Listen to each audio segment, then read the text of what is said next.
Welcome everyone. Just to let you know, we are recording this webinar, so you will receive a copy of the recording. And my name is Allison Hunt. I'm Senior Events Marketing Manager at QuickBase. You may know me if you've come to Empower or been involved with Empower before, our annual user conference. I work on that. And today we are presenting Advanced QuickBase for Programmers and Developers. Really excited to have Tyler Pitchford with us. He is currently the Senior Director of Development at Golang Claims Management, but he was formerly, break my heart, no longer, a solutions engineer at QuickBase. And prior to that, he has over 20 years of development experience. So really knowledgeable and going to share a lot with you guys today. So if we can just go to the next slide. So as I said before, questions. If you have questions, there'll be, Tyler has it broken up into nice sections. So we'll pause along the way after each section to answer some questions. So use the Q&A feature. I'll be moderating those and serving those up to Tyler as we go through. And finally, if you're here because you're participating in the QuickBase Virtual Hackathon, awesome. If you're not participating or if you haven't heard from it, this is something we're doing. We have a $250,000 prize pool, and we're actually giving away almost 50 cash prizes. So there's lots of ways to win, lots of opportunities for professional developers, as well as those who are much more comfortable in native QuickBase. So I suggest you check it out. Submissions are due November 16th, so still plenty of time to actually register and think of a use case and build your solution. So it's quickbase.devpost.com, and I'll throw that in the chat as well. So with that, I'm going to turn it over to Tyler. Hey everybody, Tyler Pitchford, as Allison said, happy to be here. I'll be talking a lot about advanced development QuickBase today. So there's gonna be a lot of knowledge. Like Allison said, it's gonna be recorded, so feel free to go back and watch it. There should be a copy of this PowerPoint posted later, I believe. But what we're gonna cover today, just real quickly, what is QuickBase really capable of? A lot of people know it's a no-code system. Some people say it's a no-code, low-code, and pro-code system. A lot of people don't realize the extent of software that you can build in QuickBase. So we're gonna cover that real quickly. Some general performance tips for those of you who aren't super familiar with QuickBase, some basic knowledge on making QuickBase more efficient at a no-code level.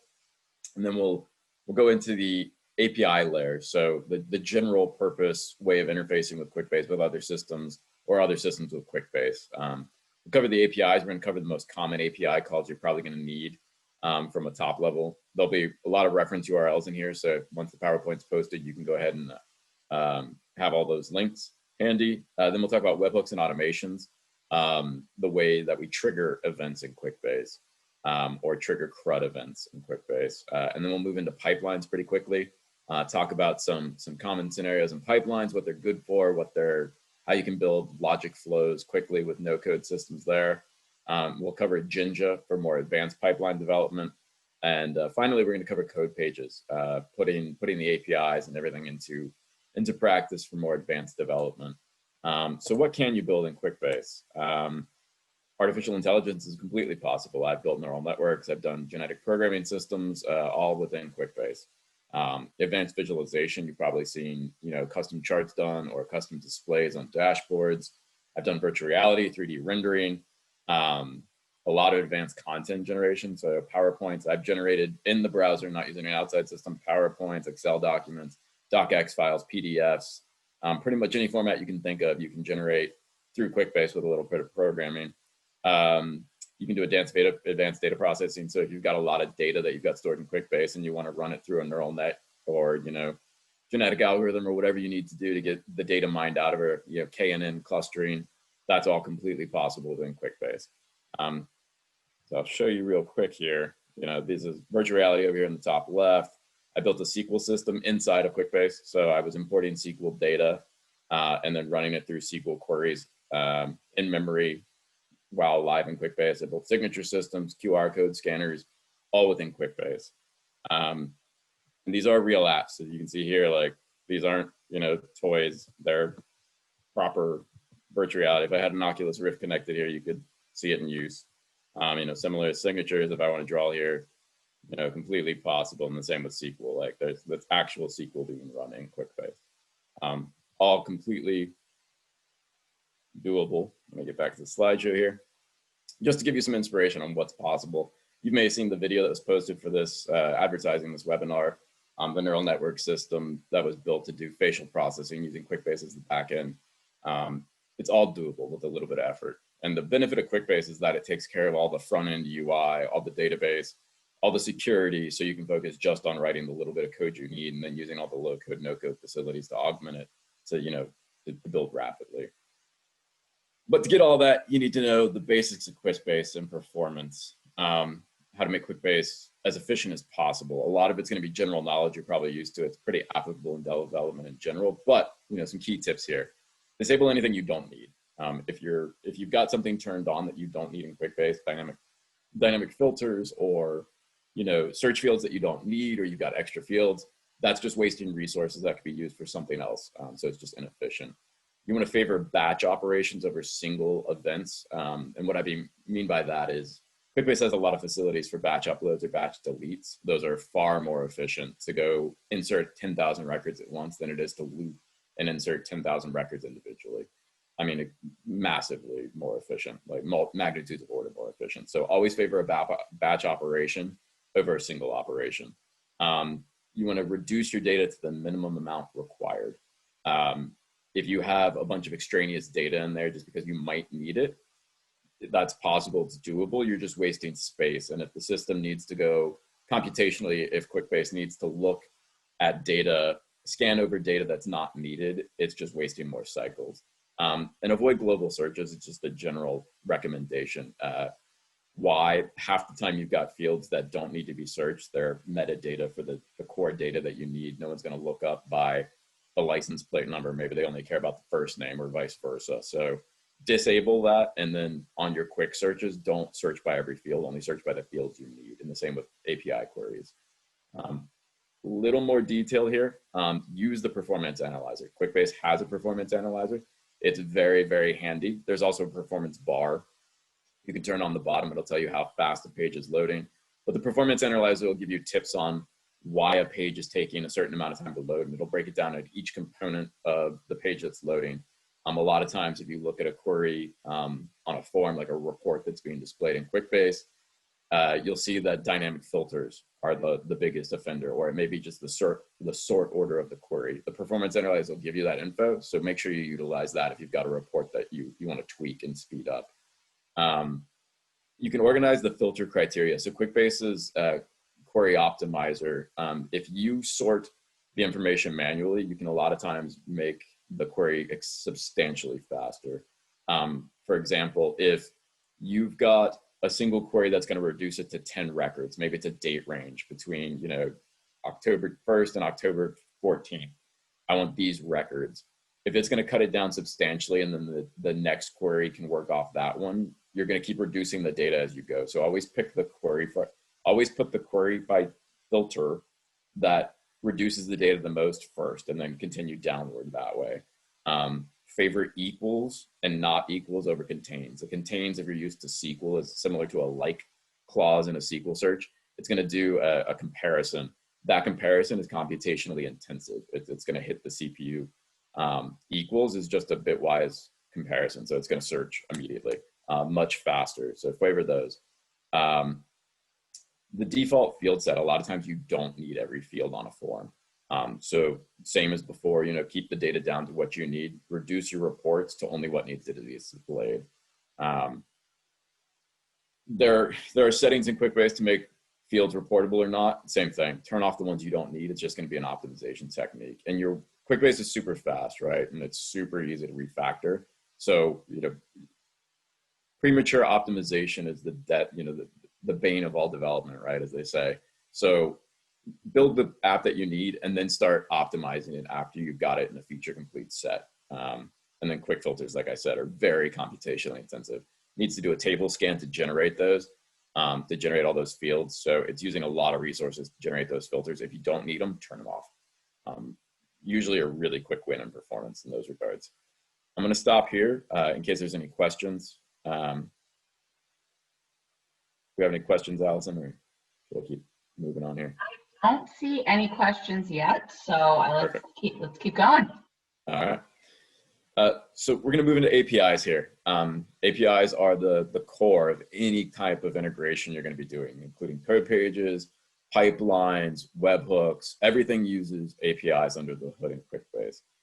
So a good grasp of knowledge on APIs is going to be worth more than anything else if you get out of this presentation. We have two sets. QuickBase has two sets of APIs.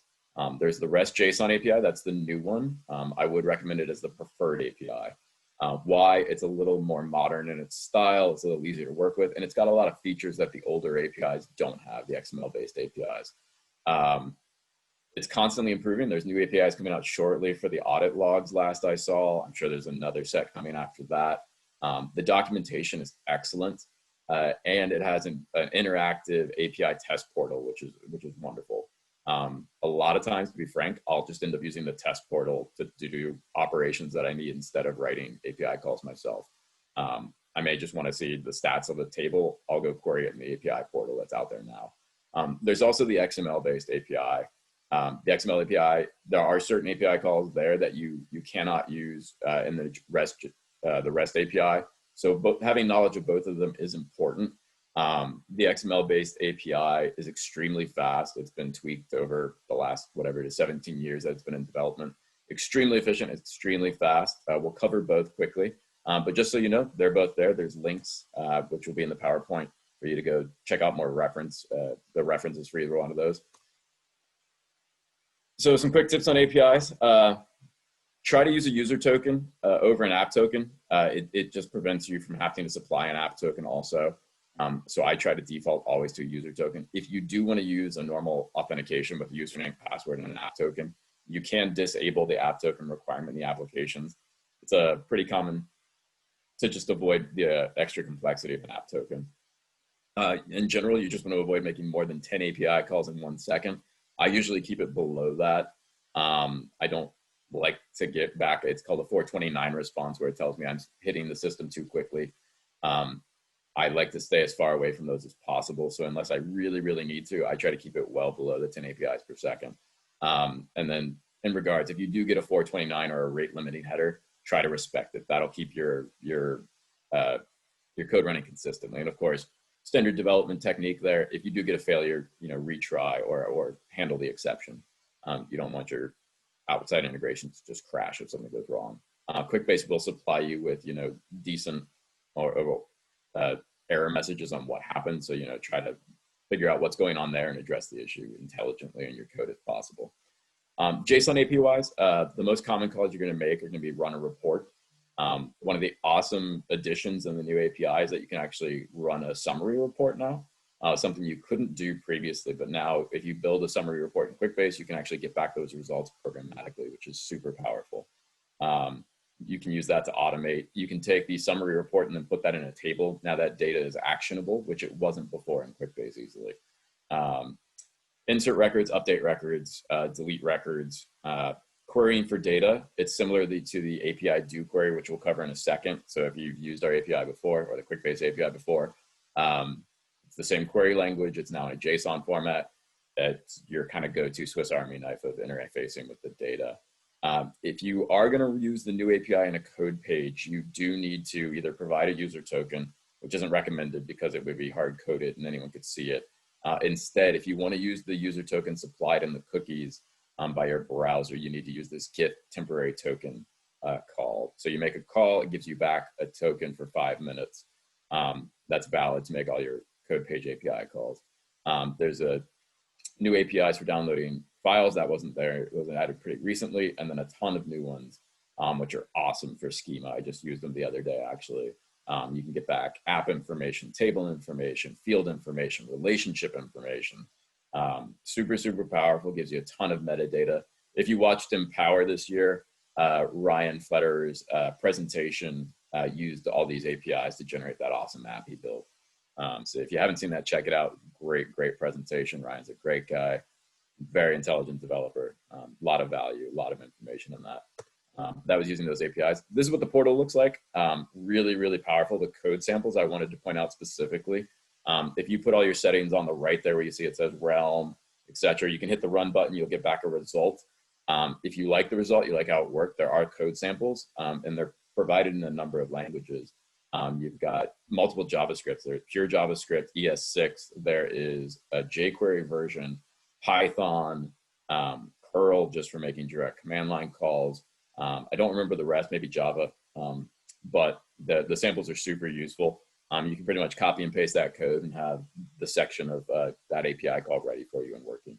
One of my favorite additions with the new APIs, hands down. Old API wise, you got a similar set of API calls. Your API do query, that's to get back records. API import for CSV, that is a bulk insert.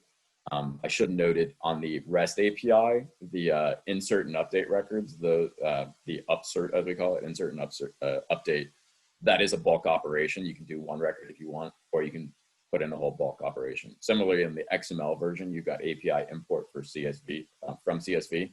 That is the bulk insert operation. You should favor that over a direct add record call. Similarly, purge records. If you need to delete, purge records will delete an entire table very, very quickly. I've run it on 3 million records before, and I think it took 30 seconds. In general, if you're deleting like 100,000 records, it takes less than a second. Extremely efficient. One note there, be very careful with purge records. If you call it in the URL format that the XML APIs call, so if you did an A equals API purge records with no query on it, it will just delete everything in your table.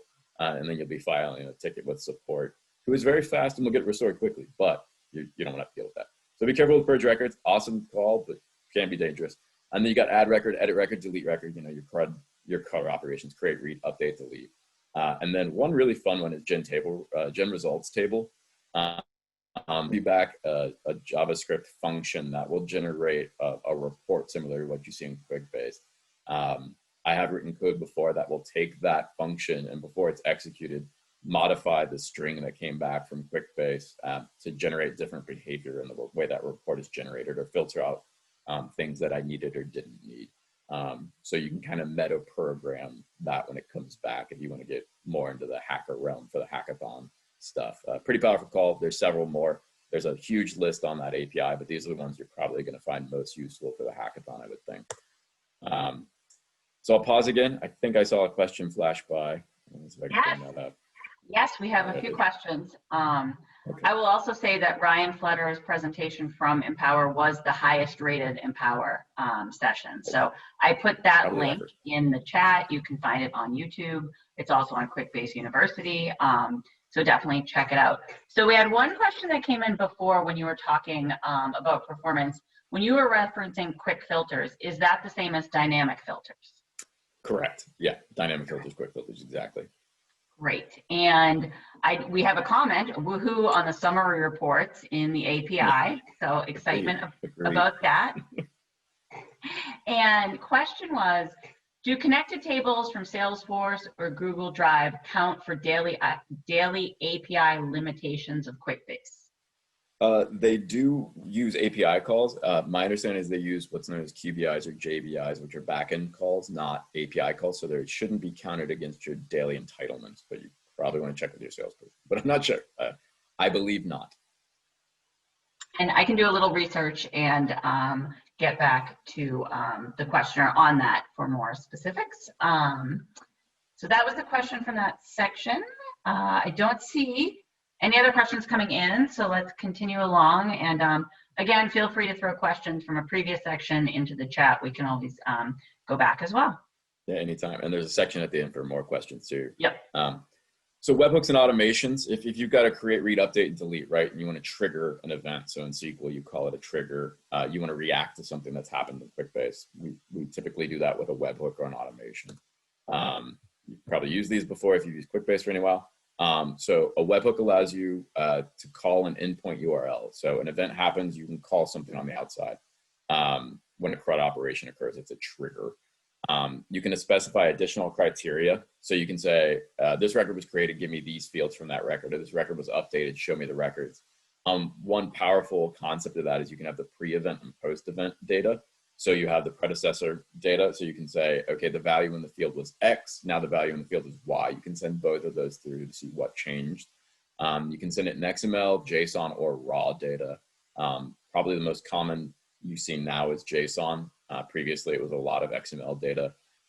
You can actually, there's a template, and I'll show you in a second. You can actually loop over the record. So if an update changes 100 records, you can loop through the body of the webhook and expand those out.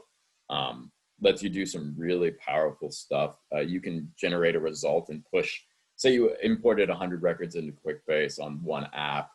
You could have a webhook fire off that sent that same 100 records to another table directly with an import from CSV call. So super, super powerful. If you look at that webhook tokens URL at the bottom there, it's got a lot of details on what you can do. So as I mentioned, you can have an API as the endpoint URL. So our APIs in QuickBase, they are valid endpoints for the webhook calls, which allows you to trigger API events when when something happens inside of QuickBase. So like I said, you can use the import for CSV there to import data. You could purge records, for example. So if a parent record was deleted, you can make an API purge record call to clear all the children. All kinds of things you can do. If you can do it with the API, you can usually trigger it from a webhook. So now you've got the ability to say something happened in QuickBase, trigger off this event using our APIs, which is a super powerful construct. For most operations, it is far more efficient to use a webhook than it is an automation. There's a slight penalty for an automation kicking off. If you used them before, you may notice there's like a 5 second, sometimes like a 2-3 second to 30-second lag between when the event triggers and when the automation executes. With webhooks, that lag isn't there. It's all run internally in the app. Here's an example. I just want to give you a quick example of what an import call would look like. So you can see here, it's got the API where it says message header. There's the action for the API import from CSV. You've got the body of the XML CSV call here, and then the C data. If you see the little % symbol with repeat on there, I'm not sure if you can see my cursor. I guess I can try to annotate here. Hold on a sec. See if this works. Never tried this. There we go. You got repeat on and then repeat off here. Those are the tags. Those are the template tags that let you loop over data, and then everything in between. Those are the fields referenced from QuickBase. Super, super useful, super powerful. You note it's a post call, etc. Use it to effect, and I should thank Bree Mackey for this example. She provided it to me, so thank you, Bree. But really awesome, really cool. So if you've got an idea that you want to build for the hackathon and it needs to react to something, keep webhooks in mind. They are super useful. Let me get out of this annotation thing. Sorry. There we go. There we go. So automations, let's go ahead. Webhooks are good for a single event, right? So you've got to create, read, update, delete, a CRUD operation. You want to trigger one event to happen. You have multiple actions you want to occur. Automations are great. They allow you to do a series of automations. They're point and click. They're super awesome. They're similar to SQL in the way they can do CRUD operations or matrixy operations, I should say, or similar to a data table. It's triggered by a webhook under the hood. So the webhook fires off the automation. You can perform one or more actions. My understanding, I believe it's up to 50 actions per automation, if I remember right. And they are possible to schedule them. So you can say to occur on a daily, weekly, or monthly time slice. That's the granularity you can get to is daily. So as long as you want to run something once a day, you can use an automation. One limitation per action. So you've got 50 actions per automation. Each action can only modify up to 1,000 records. So keep that in mind. If it goes over 1,000 records, it will throw an exception. So you want to make sure you scope those properly. Here's a list of what the available actions look like. You can add a record, modify a record, delete records. You can run a table import, which is super cool, or you can copy records. So if an action occurs, you can say copy this template to there, then use to great effect in the project management apps. Say, okay, I created a new project, now copy all the template children in for me, etc. So keep that in your playbook there. You can recursively call, these are some advanced things, and be careful with some of these. You can recursively call an automation. If an automation updates another record that triggers the same automation, that will work. There is a call stack limit. If it goes over 100 times, it will shut it down. The same time, if an automation triggers more than 20 times in 1 second, QuickBase will terminate it for performance reasons. I personally, when I work with automations, I've built a structure of naming conventions to help me keep an idea of what's happening when and where with the complex interactions between automations. I also use a series of logging actions before any table operations, and I'll show you what that looks like in a second. I create a debug table in QuickBase, and then I log actions as my automations go so that I can figure out what's happening when, because they are asynchronous. They fire off. When events change, there's no real log otherwise. You can also, if you're used to concurrent or parallel programming, you can build fields in QuickBase to create a rudimentary state machine or locks on your data. So if you want one automation to trigger that would have a similar criteria to another automation, you can say, don't execute unless the state field is this number, 1 or 2 or whatever. And then once the first automation finishes, it can update the state field to 2. That triggers the next automation. So you can use that as your trigger for ordering your automations. So keep that in mind if you need a design pattern there. Here's an example of how I use declarative naming and comments to help sort out what order automations fire in. So you can see I've got A1. I know B1.1 and B1.2 are going to fire at the same time, but I'm using a step. So the first one I know is going to fire first because I've got those locks in place. So when one finishes, it's going to fire off B1.2, etc. So that's just an example of what I do when I'm working with automations. And then I use the logging here. So I've added, you can see at the top, I've got an add record to the logs that tells me, all right, I'm going to start deleting records. I call the delete records one, and then I add a log to delete records finished. That way, if there's ever an exception, I can go to my logs. If I get an error when the automation's running, I can go to my logs and look at it and say, oh, okay, it stopped. The delete record never finished. Why? And then I can go debug that. It saved me a lot of time, made my life a lot easier with automation. So just a pattern I use a lot that I thought I'd share. I'll stop again here for questions before we get into pipelines. I know we're moving quick. I just want to make sure we got time for questions at the end. And we still have a good bit to cover. But let me check this question. We have two questions. One is, using a webhook, can we send data to a HTTP endpoint, not SSL-enabled HTTPS? If I remember correctly, only HTTPS is supported for security reasons. I do believe. I think that's enforced. I don't think there's a way to turn that off. Okay. And the second question is, automations or actions or table import, which is more efficient, sharing real-time data across multiple applications? Can you repeat that? So if you're sharing real-time data across multiple applications, what is most efficient? The options that the questioner proposed were automations, actions, or table import, but perhaps there's something else. So automations, actions, or table.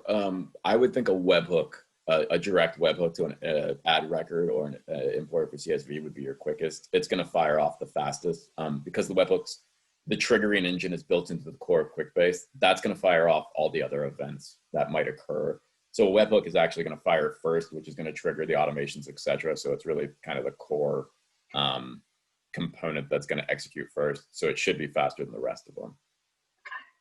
Another question is just where can we find an example of the API to copy summary report result into a table? I know Ryan Flitterer has one. Okay.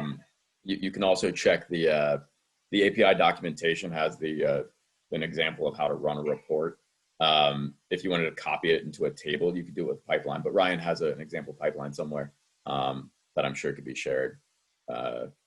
Or one could be written up pretty easily. I know someone's got one though. Yeah, and again, we will post the page where people registered for this webinar. We're going to update with a copy of the deck, the recording, and I can also share some of the Q&A that come in and augment those with links. So we'll definitely get an answer and a place to point you to answer that question.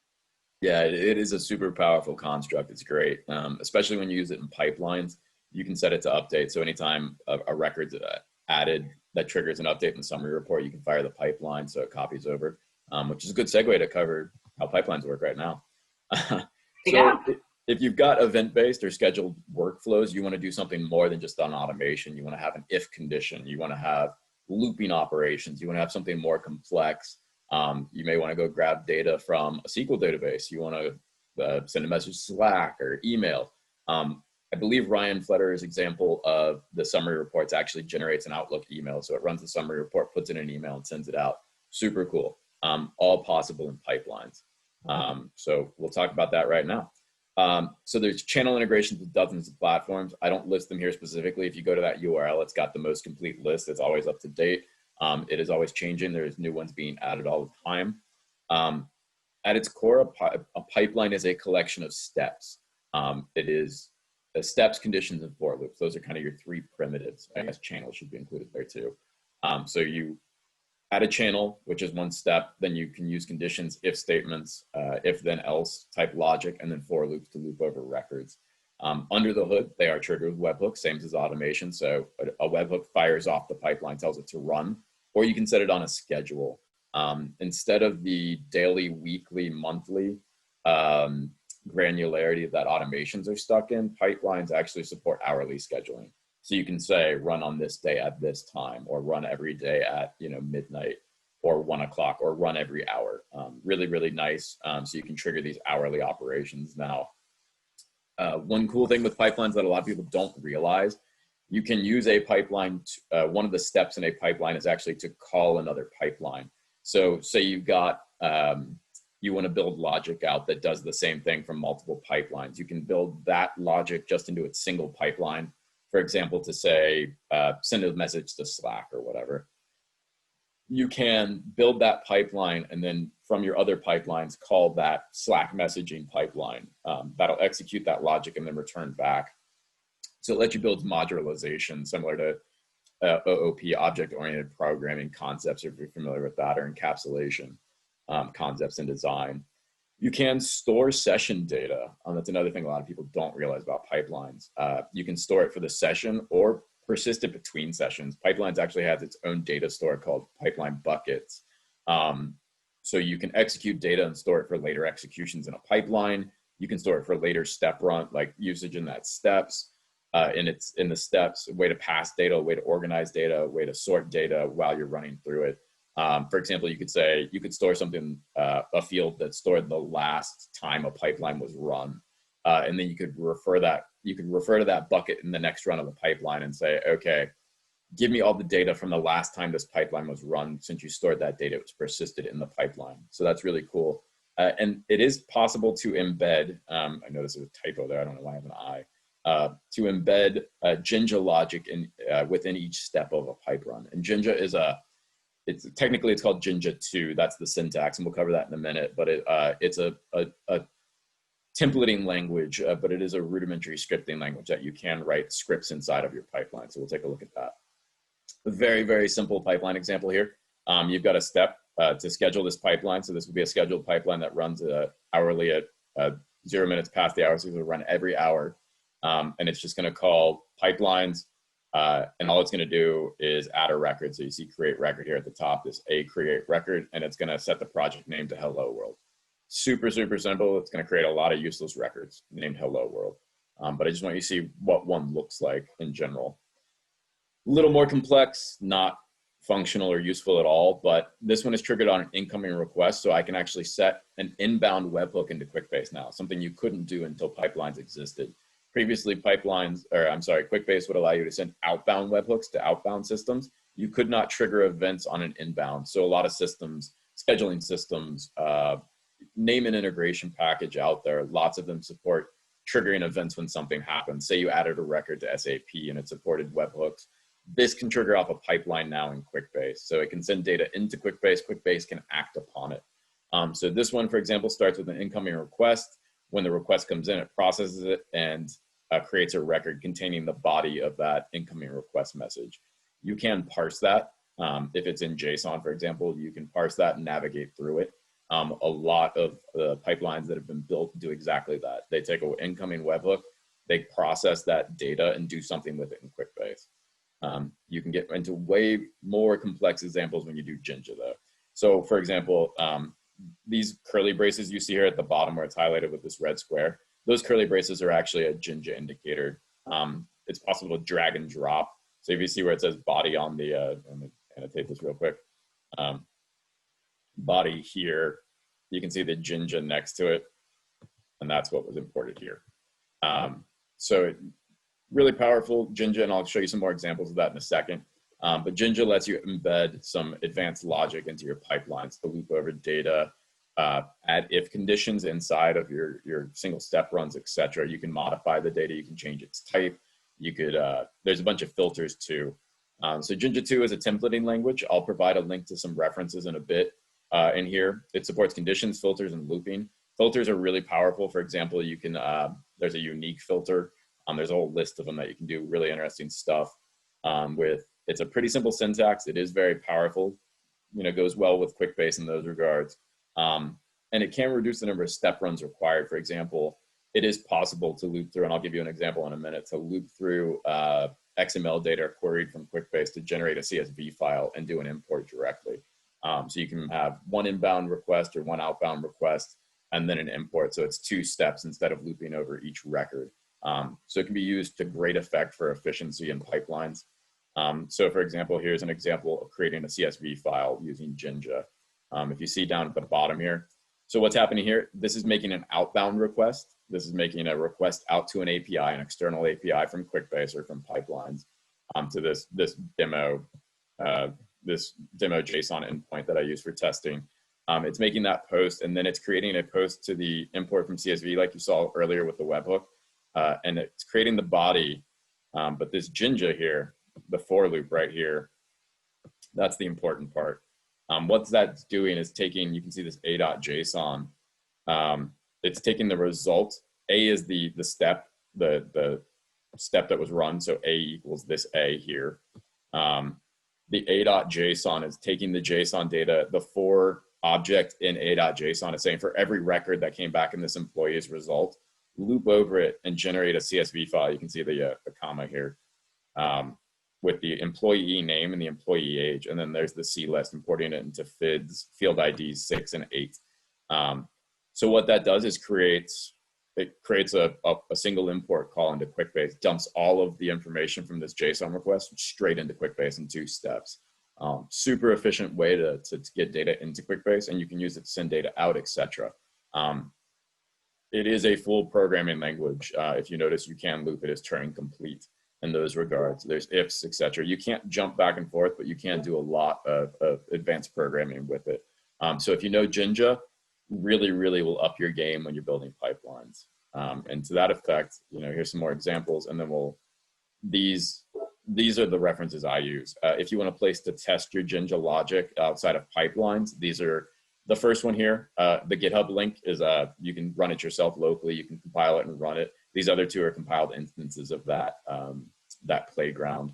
And then below that, the syntax references. These are the ones that I typically go to look at what filters are used, what filters there are, what filters work, and then general syntax references. These links are going to be your holy grail of working with Jinja, in my opinion. An example, I really like this one. It was something that the dev team added based on some requests, needs of customers. To do a single import with CSV from QuickBase, you can actually, if you want to do from QuickBase to QuickBase with a pipeline, one way to do it really efficiently is to use the API gen results table. One of the filters on that is a CSV filter. So you can see the API call here, the gen results table, and then the option CSV. What this does is QuickBase will generate a CSV file that pipelines can consume. So this import for CSV, for example, you could set it to run on a schedule. And if you want to do this once a day or whatever, you could run on a schedule to import the CSV directly, which is super cool. So one step here to get your data from one table to another, which is nice. Cool call they added, in my opinion. I'm going to clear these, and then let's go to the next slide. It is possible to write a pipeline by hand. I don't recommend it, but you know, it is a hackathon. You may want to do something crazy and hacky. Pipelines under the hood, their configuration files are YAML, yet another markup language, YAML. You can write it directly. This is what the format looks like. If you ever gone to the import and export function of a pipeline, which you can see on the left-hand side here, this is what you get back. It is possible to modify these by hand. It is possible to programmatically generate these by hand. So you can generate a pipeline. You can write a utility that generates a pipeline, and you can push it up. You can take one that modifies it, etc. I just want to make sure you know it's possible. It is just a configuration file that you can modify and generate. So that's pretty awesome. I'll stop here in case there's any questions. I didn't know if any popped up, and then we'll go into code pages and then some questions after that. Sure. So I don't see any additional questions. I did want to let the group know that I pinged Ryan Fletterer, and he's going to actually send some screenshots of the pipeline that he built for that copy summary report results into a table. So what I'll do is include those screenshots in this deck. So when the deck is available, that will be in the appendix as a reference. And another question from before, to make sure we answered it. So someone had asked about connected tables from Salesforce or Google counting towards API limitations, and affirmatively no, connected tables do not count against API limits. So Ryan Fletterer is standing by to assist with some of the answers here, but we will be able to share those screenshots of his pipeline as was requested. So. Awesome. Yeah, I didn't think they did. Good. Thank you for confirming that, Allison. All right, code pages. When you want to get into go from the no code and low code side to the pro code side, this is the heart of it. Quick page, the code pages here. So if you have a grasp on webhooks, APIs, etc., you can use them to great effect inside code pages. You can use JavaScript or WebAssembly. Most people are familiar with JavaScript. WebAssembly is a little newer. Most of what you saw in the original screenshot of what you can do in QuickBase, a lot of that was done in WebAssembly. So JavaScript is what you normally see run in a browser. There's a new facility called WebAssembly, or WASM, W-A-S-M. It gives you the full power of the browser. Most people don't realize this, but most browsers now are roughly operating systems. There are extensions, for example, that virtual reality uses a technology, an API called WebXR, which has been integrated in most browsers to allow you to connect to external virtual reality or augmented reality devices. There are USB bridges in Chrome where you can actually access physical hardware. There's a web GPU extension where if you want to do advanced neural network processing, where you can access the GPU to run GPU acceleration, etc. Lots and lots of power in the browser. Really, the only limitation is security related. It's CORS is your main holdback there. It can be worked around several ways. You can actually disable CORS in your browser as a browser-side security. I don't recommend that. You can use a proxy that allows any CORS header. It provides the proper CORS header and then forwards it on. Pretty common technique. Or if the API you're using externally has the proper CORS settings and allows any external point, you can just make the outbound API calls directly that way. A lot of APIs do support disabling those if you need to. Otherwise, the world really is your limit in regards. I do suggest if you're going to use a lot of JavaScript and some complex libraries, etc., that you use a bundler. It will increase the size of your code page that you're deploying, but it will make it a lot easier. Instead of uploading 15 JavaScript files into QuickBase, you can upload one. Makes maintenance a lot easier. If you do go over, code pages themselves have a 1 megabyte limit. If you need to upload something larger, for example, I've had WebAssembly binaries that were 8 megabytes, 10, 12 megabytes. You can place those in a file attachment URL within QuickBase. So if you create a table called files, give it a file attachment field, you can upload your binaries into those fields and then reference them by URL inside that application. Makes it nice and easy. And I've used it several. I used it yesterday, actually. So pretty common. So WebAssembly, most languages do support some form of WebAssembly. The most common ones that you'll see are going to be C, C++, Rust. Those are native compiled, traditional development languages, produce very tiny binaries. For example, I made a PDF generator for a project in QuickBase. The binary, it was written in Rust. The binary was 30 kilobytes, so very, very tiny. I wrote the same thing in Golang, one of my preferred languages, Golang. The binary was over 12 megabytes, so massive difference in size. You can use Golang. Python, we get asked about a lot. There is a list at that awesome WASM links. It's called, I forget the name, Pyodine. I think it's Pyodine. one of those, lets you use Python in the browser if you wanted to. So you could write Python scripts and then execute them. Java is available, .NET, etc. Most languages, like I said, do support it. Just keep in mind, if it has an interpreter, it's going to increase the binary. There's going to be a large binary package that needs to be downloaded first before the code will execute. If you do know C, C++, or Rust, you're in a great spot. Really easy to write WebAssembly. You can also write WebAssembly directly if you wanted to. It is a hackathon, so go for it. And there's, I think it's asm.js, something like that, where it's a kind of like a high level assembler, like an HLA would be for embedded programming, but for WebAssembly. Or you can just make the calls directly if you want to. There is a text form of WebAssembly that'll convert directly into the binary. So probably more information on WebAssembly than you ever wanted, but just so you know, it's there. Super powerful, lets you do complex computations without the hit from, since it is it's a precompiled binary, there is no interpreter penalty. So complex mathematical operations execute much faster in WebAssembly than they do in JavaScript, like magnitudes of order faster. So keep that in mind. So common usage patterns. I'm going to cover this in code pages. Basically, the forms of how a code page is used in QuickBase in general.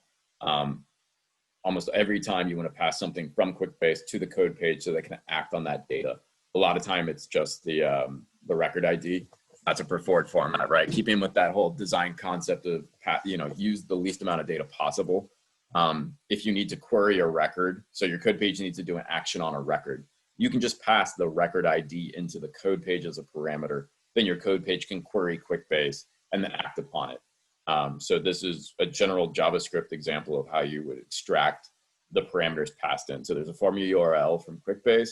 There's the link that's going to call the code page, and then the code page loads those parameters into its memory space from the URL bar, and then you can start acting upon that. So that's how you pass parameters. A lot of times you want to display some data, right? So you do a chart. So this button, for example, would be a URL link, a formula URL in QuickBase that's passing the record ID or the data into the code page, and then the code page is going to display some data, some custom form. If you do this, keep in mind, a code page is a raw page. It's a raw web page. There is no QuickBase header. There's no QuickBase libraries added to it. So if you want to use jQuery, you need to import it yourself into your own custom environment there. Similarly, there's no back button provided, so you might want to put a back button somewhere on the page to go back into the QuickBase since it's on your custom view here. The other big one, which I always call EAR, E-A-R, which is event action return. Some event needs to happen with a button press, and I should say for code pages, some event needs to occur to trigger it. They're not triggered automatically. You cannot schedule code pages from within QuickBase. You can schedule them if you write your own code outside. You can stand up a container at ECS or whatever you want that says, hey, every hour go load this code page. Just keep in mind, it needs to have a full browser context. So you need to use something like a headless Firefox or headless Chrome instance to execute the code page. But anyway, there needs to be some event that triggers the code page. In QuickBase, it's almost always a formula URL link. So you got a formula URL for generating a PowerPoint. You can see the code in the middle there. That's a code page. You can see at the top, the annotation part up here. Again, the top right here, you can see I've imported the libraries that I needed. They are stored in code pages. You can see here, I've stored them in code pages. So I'm loading the imports, and then I'm calling the methods here that I need to generate my PowerPoint. So I'm generating PowerPoint. This is using a library, one of the JavaScript PowerPoint libraries. That's going to go ahead and load up the PowerPoint, generate it, and then what I'm doing is returning. I'm going to redirect it. So it's an event. I'm going to do something with it, and then I'm going to redirect back to QuickBase. What's nice about this is it looks seamless inside of QuickBase. The button is pressed. It goes right back to the page it came from. The user never sees anything different. It looks like they pressed a button and then a PowerPoint generates for them. But what happened is it actually went from that form to the code page executed, generated the PowerPoint, and sent them back. So as long as you keep the execution time short before the redirect, it looks seamless inside of QuickBase. Really powerful, really nice. I used it constantly inside QuickBase. I use it all the time. Just so you know that pattern. And then we're just about out of time, but we do have some time for questions. So the feel free to ask anything. Previous sections, code page sections, whatever you need to know, I'm happy to help answer. Okay, so what do we have? We have one that said, can we encode the URL and use it in code pages? Encode a URL and use it in code pages. I'm not 100% sure what you're actually, but my guess would be yes. You can encode anything you want in a code page. Really, like I said, the only limitation is CORS restrictions. So if you're calling an outside service that doesn't have the proper CORS headers, the browser is going to stop you. But otherwise, anything you want. Another one is, can you share some examples for WebAssembly code pages? There's tons out there. Any WebAssembly that you can use, any WebAssembly that's compiled out there, it's called a .wasm file, .wasm. If you check out that URL on the previous slides, there are a huge amount of examples out there. It really depends on what language and what you want it to do. I've got code pages in my own realm that do 3D rendering, like you saw that virtual reality that actually uses a 3.js, but some of those use WASM backends, and there's one that does some particle rendering that I wrote the WebAssembly for. But yeah, the tons of examples out there. Some of the really interesting ones, the nice ones in my opinion, are like very simple C files. Like if you're familiar with classic C hello world, there are hello world WebAssembly files. The big differences between a lot of languages are how it interfaces with the JavaScript. So WebAssembly, depending on the ABI as it's called, but the binary interface, it can execute JavaScript commands, and JavaScript can execute WebAssembly commands, so they can talk back and forth between the two execution engines. Those are probably the more complexity there, but yeah, check out some of the simple C examples that list the awesome WASM projects list. Any one of those GitHub references can have a huge amount, and all of those will work inside of QuickBase. You may have to load some of the execution binaries. For example, if you're going to do Pyodine or whatever it's called, you need to make sure the Pyodine environment's loaded into QuickBase and then call your file. But once you got that set up, done, it'll run in QuickBase. As long as it runs in a browser, it will run in QuickBase. So just keep that in mind. Another question we have is there any way to get the current user details in code pages? So you can, similar on a formula URL, you can pass in, I've done this before, I've passed in the user ID or I've passed in the email address of the user. There are method calls and formulas that you can use for that. And then from the code page, you can query the user record to get extra metadata. It is possible from the code page to load the user token that was passed in. It's not going to give you any info, it's a random token. The easiest way, I'm suspecting you want some metadata, like what user is accessing this page. I would pass it in on the URL as a parameter and then just query it from QuickBase to get the extra data. That's the pattern I usually go with. Same as getting a record, it's just getting a QuickBase user instead. Another question, what are your thoughts on using web service workers within QuickBase to extend the platform? Web service workers are an interesting concept. I think they were more popular a couple of years ago. I think the problem with web service workers, they're typically used for caching of data. I don't think there's anything wrong with using them. I've never seen them put to great effect in QuickBase. I mean, I think it's a great concept though, for merging data in, merging extra capabilities. The last time I looked at them, if I remember correctly, you couldn't modify the DOM, the document object model that the browser runs on. Web service workers weren't able to actually make any changes to them easily. So it was one of the, you could have data cached, but you couldn't make any visual type modifications or actually impact the UI. But yeah, I mean, I think it's a great area of research to be done in QuickBase for sure. We also have a question about, can you show any examples in action of any of this, or is there anywhere people can try this out, or anything on the exchange? Where can people sort of? I mean, I can show you some of the apps I've got loaded on my machine for sure. Hold on one second, let me see if I can switch over to these. So like here, this is actually WebAssembly. This is a SQL engine. So for reference, what I did here, let me load up the files. I can show you what's going on here. So you can see the binary files here. This QB XML WASM, I actually had to write my own XML parser. So if you're not familiar with XML innately, there are there's three forms really, but there's what's known as SACs, parsing, and then there is DOM models. Browsers run on the DOM, so it's stored in memory. You can go back and forth in a document. And then there's simple processing for XML, which is a stream pass through. You just go through it once. You don't have to loop back through it. I needed to use SACs processing because I was getting back 100 megabytes of data on these queries from QuickBase using the old XML API. So I was getting a huge chunk of XML, and inside the browser it was taking 2 to 3 minutes to process it.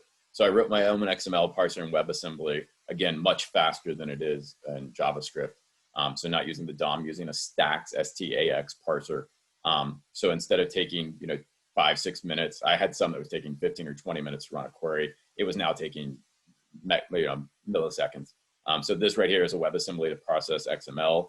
This WASM execute JS, that's a bridge provided by Golang. And then the SQL WASM, it's not going to show anything. It's a binary, won't do anything behind the scenes. But the SQL WASM is actually, I use SQLite, the SQL engine, and then built a shim around it so that I could load QuickBase data. So if you see here, what this does, so like some week, well, that one's don't save, sorry. But like this one right here, this import, what I'm doing, this gets passed into the WebAssembly. This loads the data, and then it executes this SQL query once it's loaded into SQLite, and then I have it export it back into QuickBase. So it lets me take QuickBase data, load it into a SQL database, execute a query on the SQL database, and then push it back into QuickBase, which is pretty cool. So what I can do is, let me find one. Like I can run this query here. So it's taking 50,000 records. Right now it's loading it all onto SQL, processing it, and then you can see it got back the sum. So it took all those 50,000 records and generated the sum that quickly in memory. This didn't leave my browser. No calls were made out to an outside system. This was all done in WebAssembly. So super cool, really great. Like the example on the front page. So I saw a question in the Q&A about things I can't do in QuickBase. Grouping of data can be difficult, or aggregations, so SQL type aggregates. So you can see the SQL query here. What I'm doing is I'm loading it into a SQL database, crunching the data, grouping it, and then ordering to do these aggregates, which is awesome. So like I'm getting the max value, and then I can push that back into QuickBase, similar to a summary table. But this all uses WebAssembly, custom WebAssembly, and a custom XML parser to make it all happen. All loaded here. This one right here, this is a QR scanner. Won't work because I got my camera on. Let me switch to this one instead. This signature, this is just a JavaScript library for taking signatures, but I customized the save signature. So if this is pressed, it actually stores it into the database. So you can see like these sample signatures here. Someone drew a house, which is awesome. I didn't draw it, which is cool. But it just saves it here. And then similar like these VR tests. If you look here, these two files, like this right here, holds the model data. So you can see the GLB file is stored, and then it loads it, and then the backgrounds. This is just the, it's a different background. Sorry, let me switch back. But you can see the code pages. Let me load them up real quick. You can see what's loaded here. This right here, the viewer HTML, if I go in, you'll see it's loading right here, all these imports. So these are loading the modules that I need. 3 is 3JS. This is the GLTF loader. That's the file format. This VR button is the button at the bottom that says to load VR. If I had an Oculus Rift plugged in, it would let you put it into actual 3D. And then this is just the JavaScript to load it. Plenty of examples out there in general. Anything you can do in a browser, you can do in QuickBase. You just got to remember to pass in the parameters that you want to execute on. For example, let me load one of these. This might help. Let me load one of these buttons so you can see it. Oops, wrong one. Hopefully this will help give you some info. So that was in the PowerPoint here, but you can see that I'm passing in the query, the export directions, the import, query, export, and redirect directions. And then if I go back to these, you can see the URL being passed through. Hold on one sec. Inspect this. That should give you the URL.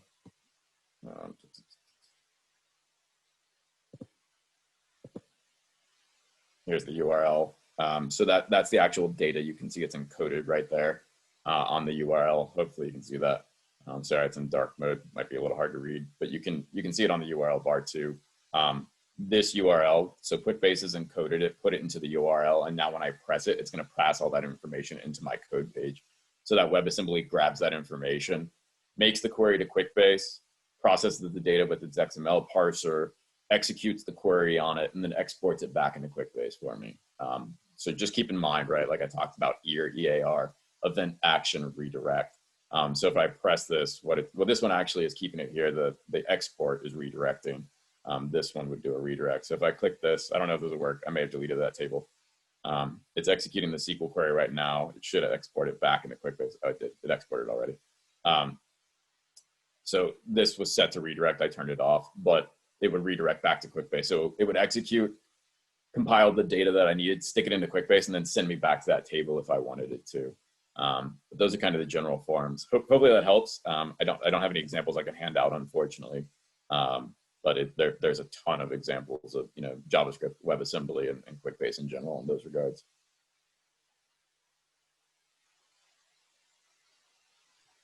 I don't see any more questions coming in, and we are a little bit past 3, so to be mindful of time, I think we will wrap it up here. Like I said to everyone who is on the call, we will make sure to post this deck. We'll augment it with some of the questions people asked, as well as this recording.